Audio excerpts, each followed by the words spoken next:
Berbagai bangunan bernuansa kolonial banyak ditemukan pada kompleks pertokoan di sepanjang Jalan Kayu Tangan yang saat ini menjadi Jalan Basuki Rahmat. Pada sekitar tahun 1960,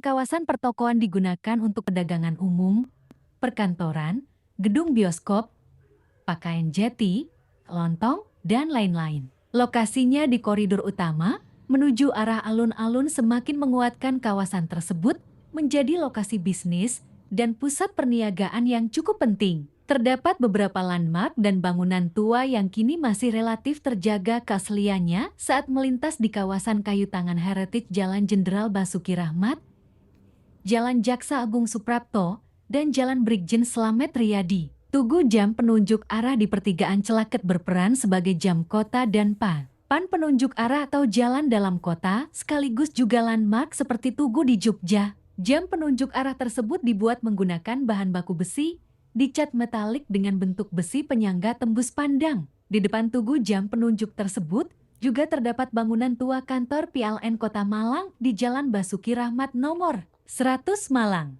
Gedung ini mempunyai beberapa ruang bawah tanah sebagai tempat berlindung atau menyelamatkan dan melindungi alat-alat vital listrik dari Perang Dunia. Keunikan bentuk arsitektur pertokoan di salah satu perempatan terkenal sepanjang Jalan Basuki Rahmat yang sering disebut Perempatan Raja Bali. Bangunan kembar di sebelah kanan dan kiri yang dibangun pada 1936 oleh arsitek Karl Bos menggambarkan pintu gerbang menuju Jalan Semeru. Bila berjalan ke arah alun-alun Kota Malang, akan ditemui beberapa bangunan tua yang masih dipertahankan keasliannya, seperti toko di Jalan Basuki Rahmat nomor kelima. Toko ini salah satu restoran di Kota Malang yang memiliki khas gaya klasik Belanda dalam setiap sudut bangunan hingga koki dan pelayannya. Pemilik lamanya menjadikan toko ini sebagai un ice cream palace patissier. Saat restoran ini berganti kepemilikan pada 1991, yang berubah hanyalah gayanya yang lebih modern dan komersil, namun tidak mengubah ciri dari khas gaya klasik bangunan dan kulinernya. Restoran ini pernah menjadi tempat para peserta Kongres se-Indonesia untuk beristirahat makan siang saat Kongres KNIP pada 25 Februari tahun 1947 dan selamat saat pendudukan kembali Belanda pada Juli tahun 1947.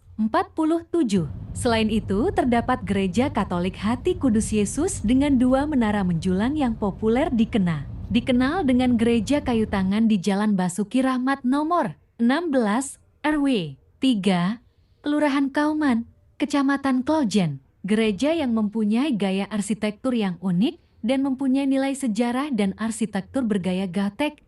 Saat ini usianya mencapai 114 tahun. Hingga saat ini, bangunan gereja masih berfungsi sebagai tempat ibadah umat Katolik. Arsitek Gereja Kayu Tangan adalah Marius C. Hulswit yang juga merancang pembangunan gereja katedral di lapangan Banteng Batavia pada ke-1898.